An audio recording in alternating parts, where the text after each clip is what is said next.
আজি মানে কি ক'ম ন, অসম চৰকাৰক ধন্যবাদ জনাইছোঁ আৰু হিমন্ত বিশ্ব শৰ্মাক ডাঙৰীয়াক ধন্যবাদ জনাইছোঁ। তেওঁ সৎ আৰু নিকাভাৱে আমাৰ নিবনুৱাসকলক কাকো এটকা পইচা নিদিয়াকৈ আমি চাকৰিটো পাবলৈ সক্ষম হৈছোঁ। তাৰ বাবে আমি অসম চৰকাৰক ধন্যবাদ জনাইছোঁ।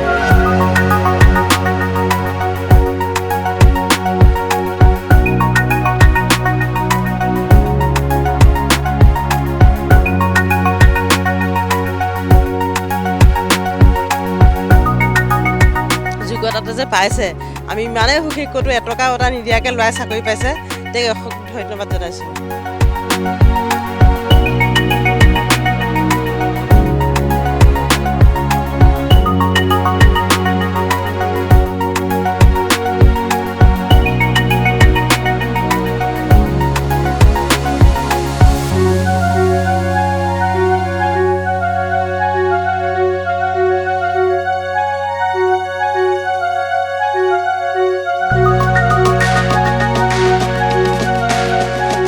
চাৰি ৪,৩৭৪ গৰাকী প্ৰাৰ্থীৰ কাৰণে আজি এটা বিশেষ দিন আৰু ৰাজ্য চৰকাৰৰ ইতিমধ্যে ১.৫ লাখ যি নিযুক্তি প্ৰক্ৰিয়া, সেই নিযুক্তি প্ৰক্ৰিয়ালৈ ইতিমধ্যে ধাৱমান হৈছে। আৰু আজিৰ দিনটোত এই মুহূৰ্তত বিষ্ণুজ্যোতি যি প্ৰেক্ষাগৃহ, সেই প্ৰেক্ষাগৃহত ভিৰ কৰিছেহি ৪,৩৭৪ গৰাকী চতুৰ্থ বৰ্গৰ প্ৰাৰ্থী। এডিআৰই যিসকল নিযুক্ত যিসকল প্ৰাৰ্থী আছিল, সেই প্ৰাৰ্থীসকলক আজি আনুষ্ঠানিকভাৱে নিযুক্তি পত্ৰ প্ৰদান কৰিব ৰাজ্যৰ মুখ্যমন্ত্ৰী ডক্টৰ হিমন্ত বিশ্ব শৰ্মাই। আৰু এই মুহূৰ্তত ইতিমধ্যে যিটো পৰিৱেশ, সেই পৰিৱেশটো দেখুৱাইছোঁ। প্ৰাৰ্থীসকল আহিছে আৰু যথেষ্ট তেওঁলোক উৎসুক, আৰু এইকাৰণেই তেওঁলোক উৎসুক যে যথেষ্ট কষ্ট আৰু সাধনাৰ পাছত এটা চাকৰি তেওঁলোকে চৰকাৰী চাকৰি লাভ কৰিছে, আৰু সেই চৰকাৰী চাকৰি লাভ কৰাৰ পাছতে সঁচাকৈ তেওঁলোক যথেষ্ট উৎসাহী। গতিকে আমি অকণমান কথা পাতিম, পৰিৱেশটো দেখুৱাইছোঁ। ইতিমধ্যে চতুৰ্থ বৰ্গৰ যিসকল প্ৰাৰ্থী তেওঁলোকে নিযুক্তি পত্ৰ আজি লাভ কৰিব, তেওঁলোক আহিছে। অকণমান তেওঁলোকৰ সৈতে কথা পাতিছোঁ। ক'ৰ পৰা দাদা? মই ওদালগুৰিৰ পৰা। কেনেকুৱা জীৱনৰ আজি এটা গুৰুত্বপূৰ্ণ দিন আজি আপোনাৰ বাবে? ভাল লাগিছে, বহুত ভাল লাগিছে, আৰু ঈশ্বৰৰ আশীৰ্বাদ। গতিকে মই মামাকো যথেষ্ট ধন্যবাদ দিব বিচাৰোঁ। তেওঁ বহুতখিনি ভাল কৰিছে যুৱ যুৱতীৰ বাবে, যাতে সকলোৱে নিযুক্তি পায় আৰু নিবনুৱা এচাম যুৱ তেওঁলোকে যাতে নিযুক্তি পাই পেলাই তেওঁলোকৰ কৰ্মসংস্থাপন পায়, আৰু লগতে আহি থকা জীৱনবোৰত তেওঁলোকে ভালভাৱে নিজৰ ইনকাম চ'ৰ্চটো মানে এটা নতুন দিশত আগুৱাই লৈ যাব পাৰে। ধন্যবাদ জনাইছোঁ, শুভেচ্ছা জনাইছোঁ আপোনাক, শুভেচ্ছা জনাইছোঁ। আৰু এই ধৰণে আহিছে। আপুনি ক'ৰ পৰা আহিছে? মঙলদৈৰ পৰা। আপুনি কোনটো বিভাগৰ? Forest department. কেনেকুৱা ভালেই লাগে। আজি যিটো প্ৰাপ্তি, এই প্ৰাপ্তিৰ বাবে কাক কাক আপুনি ধন্যবাদ জনাব? মই সকলোকে দিম, আমাৰ গাঁৱৰ সকলো ব্যক্তি, মা দেউতা তথা দাদা, সকলোকে। কেনেকুৱা কষ্ট আছিল, প্ৰত্যাহ্বান কেনেকুৱা আছিল? চৰকাৰী চাকৰি এটা পোৱাটো যথেষ্ট প্ৰত্যাহ্বান বুলি ক'লে অনুশীলন কৰি আছিলোঁ বহুত দিনৰ পৰাই, কিন্তু আজি সেই বিশেষ দিনটো পাইছোঁ, ভালেই লাগিছে। আজি যথেষ্ট সুখী, হয়। নিজক লৈ গৌৰৱান্বিত আজি। আপুনি কোনটো ডিপাৰ্টমেণ্ট? মই এপি দিছিল। হয়। কেনেকুৱা কষ্ট হৈছিলে, কি ধৰণে আগুৱাইছিলে আপুনি নিজক? কষ্ট হৈছিলে, বহুতখিনি কষ্ট কৰা হৈছে, ভাল লাগিছে। এতিয়া পাইছোঁ কিবা এটা হৈছে, কষ্টবোৰ সাৰ্থক হোৱা যেন অনুভৱ হৈছে। ভাল লাগিছে আজি বহুত মনটো। আৰু আপুনি কোন ডিপাৰ্টমেণ্ট? মই যোৰহাটৰ পৰা আহিছোঁ। আজিৰ দিনটো এটা যথেষ্ট বিশেষ দিন আপোনাৰ কাৰণেও। আজি মানে কি ক'ম ন, অসম চৰকাৰক ধন্যবাদ জনাইছোঁ আৰু হিমন্ত বিশ্ব শৰ্মাক ডাঙৰীয়াক ধন্যবাদ জনাইছোঁ। তেওঁ সৎ আৰু নিকাভাৱে আমাৰ নিবনুৱাসকলক কাকো এটকা পইচা নিদিয়াকৈ আমি চাকৰিটো পাবলৈ সক্ষম হৈছোঁ। তাৰ বাবে আমি অসম চৰকাৰক ধন্যবাদ জনাইছোঁ। এই ধৰণে আপুনি কোনটো? মই পঞ্চায়ত এণ্ড ৰুৰেল ডেভেলপমেণ্টৰ। হয়। আজিৰ দিনটো এটা বিশেষ দিন আপোনাৰ কাৰণেও। অতিকে গৌৰৱান্বিত, মা দেউতাৰ মুখত হাঁহি বিৰিঙাবলৈ সক্ষম হৈছোঁ। অসম চৰকাৰে যি স্বচ্ছ আৰু নিকা পদ্ধতিৰে এই প্ৰত্যক্ষ কাৰ্যসূচী সম্পন্ন কৰিছে, আমি সঁচাকৈ অতিকৈ সুখী হৈছোঁ আৰু অসম চৰকাৰক ধন্যবাদ জ্ঞাপন কৰিছোঁ। ধন্যবাদ। মই ধন্যবাদ জ্ঞাপন কৰিছোঁ, শুভেচ্ছা জ্ঞাপন কৰিছোঁ, অভিনন্দন জ্ঞাপন কৰিছোঁ।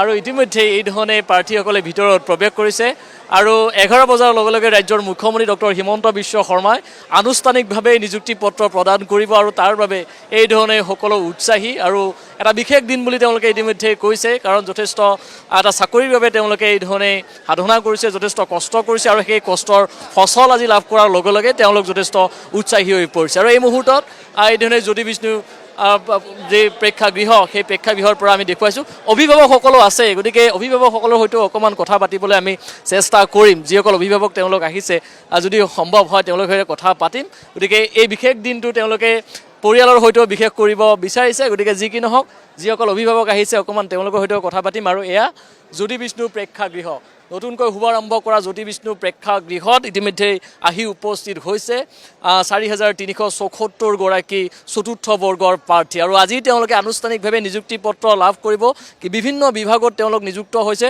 কাইলৈ দিনটো আচলতে অসমৰ বাবে এটা বিশেষ দিন হ'ব যিসকল তৃতীয় বৰ্গৰ প্ৰাৰ্থী আছে তেওঁলোকে কাইলৈৰ দিনটোতো মুখ্যমন্ত্ৰীৰ হাতৰ পৰা নিযুক্তি পত্ৰ তেওঁলোকে ল'ব এই মুহূৰ্তত পৰিয়ালৰ লোকসকল আছে যথেষ্ট তেওঁলোক উৎসাহী আপুনি কাক লৈ আহিছে লগত নমস্কাৰ মই ল'ৰাক লৈ আহিছোঁ ল'ৰাক লৈ হৈ আছে হয় কোনটো ডিপাৰ্টমেণ্টত পাইছে ল'ৰা এইটো পঞ্চায়ত বিভাগত পাইছে মাতৃ হিচাপে আজি কি সুখ অনুভৱ কৰিছে মই বহুত সুখী আজি আৰু আমাৰ মাননীয় মুখ্যমন্ত্ৰীক মই ধন্যবাদ জনাইছোঁ তেওঁ যে ইমান নিকাকৈ তেওঁ মানে শিক্ষাটো যোগ্যতাটো যে পাইছে আমি ইমানেই সুখী ক'তো এটকা এটা নিদিয়াকৈ ল'ৰাই চাকৰি পাইছে তেওঁক ধন্যবাদ জনাইছোঁ চাকৰি এটা পোৱাটো যথেষ্ট আচলতে প্ৰত্যাহ্বান কষ্ট পূৰ্বতে হয়তো আপোনালোকৰ দিনতো মনত আছে এতিয়া এই চাকৰিটো পোৱাৰ পাছত আজি আচলতে কি অনুভৱ হৈছে গোটেই আপোনালোকৰ বহুত ভাল লাগিছে এক টকা নেদাকৈ যে চাকৰি দিছে মহোদয়ে সেইকাৰণে আমি বহুত সুখী হৈছোঁ আপোনাৰ ল'ৰা নে ছোৱালী ছোৱালী ছোৱালী কি ডিপাৰ্টমেণ্টৰ স্পৰ্টছ ডিপাৰ্টমেণ্ট ডিপাৰ্টমেণ্ট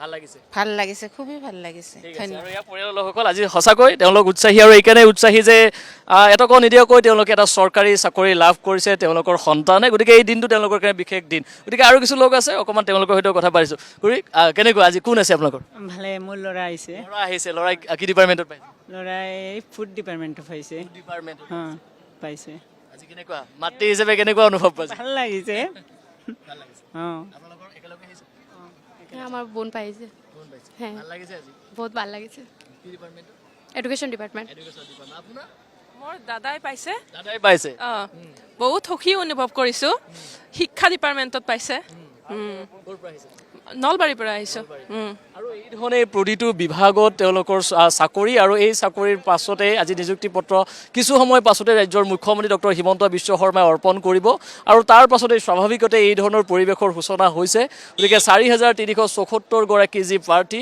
সেই প্ৰাৰ্থীয়ে আজি আনুষ্ঠানিকভাৱে মুখ্যমন্ত্ৰীৰ হাতৰ পৰা নিযুক্তি পত্ৰ লাভ কৰিব আৰু ইতিমধ্যে কৈছোৱে যে ৰাজ্য চৰকাৰৰ যিটো মিছন আছিল যিটো লক্ষ্য আছিল যে বছৰি 1 লাখ চাকৰি যিটো মিছন সেই মিছন সম্পূৰ্ণ হৈছে 1.5 লাখলৈ ইতিমধ্যে ধাৱমান হৈছে গতিকে আজিৰ দিনটোত যিসকল তেওঁলোকৰ চাকৰি যিসকল নিযুক্ত হৈছে তেওঁলোকক আমিও শুভেচ্ছা জনাইছোঁ অভিনন্দন জনাইছোঁ আৰু তেওঁলোকে নতুন যিসমূহ তেওঁলোকৰ কামৰ বাবে তেওঁলোক সকলোকে অভিনন্দন জ্ঞাপন কৰিছোঁ